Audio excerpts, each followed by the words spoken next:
Here's the thing about Tucker and Fuentes, because I'm a free speech absolutist, right? Mm-hmm. And I think everyone should be allowed to talk. I think Nick Fuentes...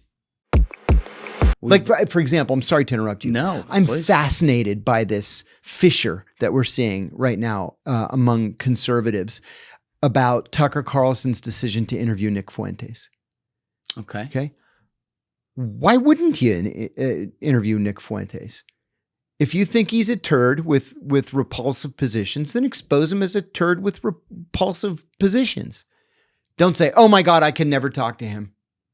No. Writing him off, can't talk to him. Talk to him and let him destroy himself with his repulsive positions. But this idea now, well, they have to cut off Tucker. He's no good anymore. And, oh, the head of the Heritage Foundation said something nice about him, so now he has to resign. It's like, what's wrong with you people? Yeah, I think that part's crazy. I do. I would love to get your thoughts on this, though, because I look at this whole Tucker situation. It's very fascinating to me watching it happen, because I think you're seeing a lot of laws of human nature play out. And what I mean by that is Tucker raised some points a year ago, year and a half ago, whatever, that were valid points. Yes. Apolitical in a lot of ways. We're talking foreign policy, things going on in the Middle East, asking very valid questions. And he's things. very well informed. He is well informed. Yeah. And he got viciously attacked by people for it who sought to destroy him and silence him. And one thing about Tucker is he's an emotional guy, takes one to know one, and so he reacts to those things. And he fights fire with fire. And then the fire gets bigger, and the fire gets bigger, and the fire gets bigger. And pretty soon, you end up saying things just to set each other off. And I think we've gone far past that point. I thought the attacks on him, calling him anti-Semitic, were fucking He's ridiculous. Not anti-Semitic. Yeah. See, but this is the thing. This is where that propaganda that you talked about a few minutes ago enters in. It is that many Americans have been convinced that if you are anti-Netanyahu, or if you are opposed to the present policies of the current Israeli government, you are anti-Semitic. In fact, an Israeli friend of mine, a close Israeli friend of mine who served in the IDF and everything, told me that they're actually taught to do that at school, that any criticism of Israel, they're supposed to label as anti-Semitic so that people back off, and people generally do back off. So I can criticize any government around the world, even China now. Remember when that was a thing? You were racist if you criticized China. That's now right. they love you criticizing China. That's but right. You can criticize any country around the world, and it's not racist when you criticize their government. But when you criticize this one, it's racist. Yes. That's wrong. And, hey guys, if you haven't already, please hit that subscribe button. It's a huge help. Thanks, and enjoy the rest of the show. Here's the thing about Tucker and Fuentes, because I'm a free speech absolutist, right? And I think everyone should be allowed to talk. I think Nick Fuentes, I wildly disagree with who he is as a person, everything. But he's got a right to say whatever he wants to say. Free speech. He has a right to say what he wants to say. 100% agree. The question here, John, is if people just look at it on just this situation, don't look at the whole build up to it, which is absolutely relevant, but just look at it in this situation with Tucker. People are looking at Tucker going, why are you using your platform to talk to a guy like that? And I want to be careful how I say this as someone who has a platform and talks to people from all ends of the spectrum. I think that when you do something like that, when you're Tucker Carlson, you are doing it and giving your enemies exactly what they want. Yeah, I can see that. But on the other hand, too, look at it this way. He does how many of these a week? 1, 2, 3, I don't even know. A lot, I'm sure. A lot. This is just another one in a long line of guests. He's going to have somebody on that's going to be the exact opposite. He's going to have on the nun from Jerusalem, George Stephanopoulos' sister. Is that actually a sister? I actually Googled it, and it said that she is. I don't know. I don't see any kind of family resemblance. And funny little small world tidbit. Yeah. George Stephanopoulos' grandfather was my parish priest when I was a little kid, and he baptized me. And I remember George from Sunday school. He was a year or two older than I was. No shit. Yeah. Yeah. Small world. Small world, yeah. But, and actually his dad married my brother and his first wife. Wow. Yeah.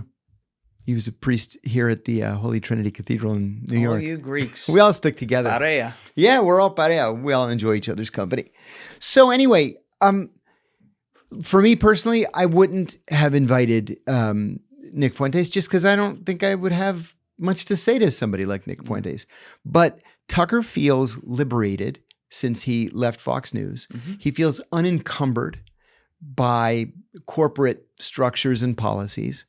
And he just decided that he was going to have on anybody who he thought would give him 2 or 3 hours of interesting conversation. Yeah. And I also, because I'm also not a believer in bringing someone in there just to stick them through the ringer and, be CBS News, right? Agreed. Which is why I wouldn't talk with Except Nick. for Ted Cruz. That was pretty funny. That was funny. That was kind of funny. APAC Ted. Yeah, APAC Ted. By the way, trivia question. Who did Alan Dershowitz say was the most talented law student he ever had? Oh, it has to be Ted. Yeah. I always thought that was interesting. So many people believed that Ted was destined for the Supreme Court, not for Capitol Hill. He was a real thinker at Harvard Law School. Oh, listen, for as much as he got body bagged and thrown down the fucking river, see the river Styx by Tucker Carlson right there? Like, he's a very smart guy. Very smart. Very smart guy. He was wrong on those issues, which is why Tucker beat him about the head and face. It was funny. Who I'd like to see next is Lindsey Graham. Oh. It will never happen. We'll see if he even survives this primary. Yeah, I hope not. I don't know how that guy's ever survived any elections. My God. From that state? But, like, maybe people wanted to see, and I haven't watched the Tucker Fuentes sit down yet, so I really can't comment on it. So I don't want to. It was a normal Tucker interview. It was a normal conversation, and Tucker freely disagreed with a lot of what he had to say. All right, but let him speak. Let him speak. The thing that I think about here, because of how hot button the issue is and how much there is pieces of information that can be used to label going on.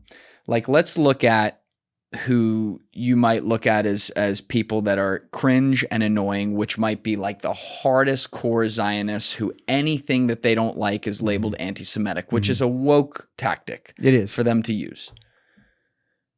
If I were those people, what would I want Tucker Carlson to do? I would want him to interview Nick Fuentes. Because now all I got to do is post that screenshot of that, regardless of context, regardless of intention, You're regardless absolutely of right. what it is. And it's like, I read this thing recently. I was talking about it with Mike Ritlin, but I recently read that at the height of the Roman Empire's power, when the generals would be at war in the midst of battle, and the night before or the morning of a battle, they'd be gathered in their tent, the 3 to 5 highest ranking generals, to make a decision. They would have this exercise where they would ask themselves, if we were our worst enemy right now, meaning the guys across the battlefield who are going to fight us, if we were our worst enemy right now, what decision would we want us to make? That's brilliant. Yeah. And they would think of it. It would always land on like the most emotional, fuck you, eye for an eye type decision. They'd be like, okay, let's do the opposite of that. And they won again and again and again and again. And it is so easy now to get angry at people. It's human nature to get angry at people who attack you incessantly with lies and propaganda and bullshit. You want to punch these people. I'm from New Jersey. Trust me. Like, I would not deal with it well. Yeah. But you gotta like go into a room, scream into a pillow, and think, what am I going to do with this so that I can rise above it? Do I want to be more Malcolm X, or do I want to be more Martin Luther King? All due respect to Malcolm X, obviously had certain stances and whatever, very interesting guy in history. The more effective one was Martin Luther King, and he deserves all the credit in the world for that, because he rose above stuff in the hardest way as well. And it's like, I get it. Everyone has a right to speak. I'm not saying don't go speak with Nick Fuentes or something like that. But when you do that, you have now opened yourself up to a whole new round of attacks that could have appeared credibility. I agree. Thank you guys for checking out this clip. If you haven't already subscribed, please subscribe and hit the like button on this video. It is a huge, huge help. And if you'd like to check out this clip's full podcast episode, that link is in the description below or right here. And finally, you can follow me on Instagram and X by using the links in my description below.